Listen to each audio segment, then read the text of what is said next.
Good day, everybody. Back in the car with Kenzie, heading back from the park.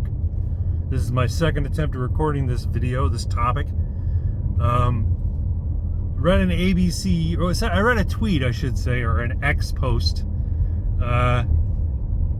regarding an ABC piece back from July, but for some reason, I guess it's gaining eyes now. People are seeing it now because of Musk's commenting on it. The ABC article in question said, Trump's unprecedented campaign pitch, elect me to get revenge on the government. And I read the article real quick, and it basically, like I said, this is from July.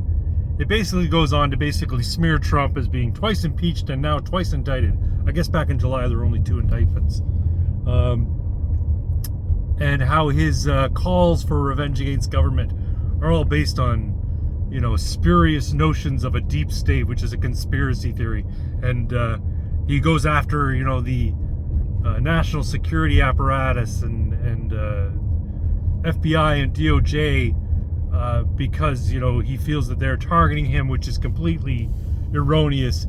They're basically trying to say Trump's an idiot, Trump's crazy, and it's funny to see these rubes. They talked to some people in New Hampshire after, I guess, an event there. These rubes who believe that they support Trump in his efforts to destroy the deep state, to get revenge on the government, so to speak. It's trying to paint him out as like a maniac, which of course, is just red meat to all the people who already think Trump's a maniac. It just strikes me as odd how people in media either are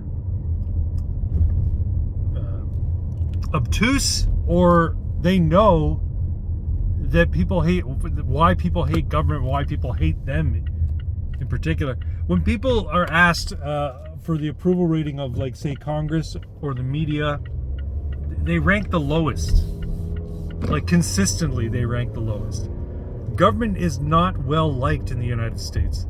I mean, it stands to reason. The country was founded on revolution, right? Revolution against a higher authority. So it's going to stand to reason that a huge swath of the population is distrustful, if not downright antagonistic towards government, especially a distant federal government that seems to insinuate itself into every aspect of people's lives.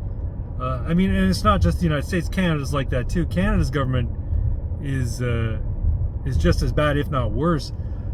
The worst part about Canada, though, is that Canadians don't seem to care that they're lorded over, so to speak.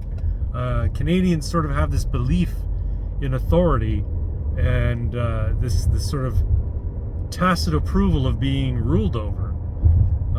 But yeah, I'm all for electing people to get revenge of the government. The government has grown over the last, I don't know, in the United States, over the last century. In Canada, I think it's always kind of been that mindset, but it's grown to the point of being this, what's the word? It's either a shibboleth or a behemoth. I think it's a behemoth. I think shibboleth is something else, but it's a behemoth. It's monstrous. It's part of every aspect of our lives. Like, you realize when you're paying $1.70 a liter for gasoline here in Canada, that's what the price is right now in my town. That the lion's share of that is going to the government. Most of the money at the pump goes to the government. And people, blame fuel companies and gas stations for, like, rigging the system or colluding to keep prices high. That's not the case at all. The only reason they make any money at all is because people need gas. It's one of these things that people constantly need, and even though there's a gas station on every corner in most towns, people still have to buy it, even if the price is ridiculously high. But apparently, according to Stephen Guilbeault, the whole strategy is to make people want to buy less gas. So basically make it so people can't get to work, can't do their daily running around for shopping, can't, take their kids to their sporting events or to their schools. You know, that's the idea. Make it so that life becomes impossible to do in Canada with a vehicle, so that we emit less carbon. Anyway, I'm getting off on a rant here. The idea that we should want to get revenge on the government being sort of a distasteful idea to this ABC columnist, it just strikes me as rich. Why wouldn't we want to get revenge on government? Why wouldn't people want revenge on their government? Government is responsible for probably 80% of the misery that people suffer. All of this crap that we deal with is either directly caused by government or is a secondary effect of government policy. High prices, it's not because, you know, evil capitalists are gouging people.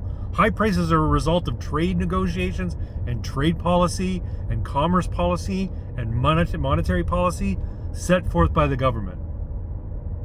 Housing crisis, government. Rent prices, government. Gas prices, government. All the misery, all the things that cause people to have ulcers and cause people stress and make their lives miserable is a result of government policy and government action, either primarily or secondarily. So yes, I'm all for the idea of you know, let's get revenge on government. I'm fine with that. That works for me. Kind of ridiculous, but that is what it is. Anyway, yeah. So Gil Bohl wants everybody to stop using gas.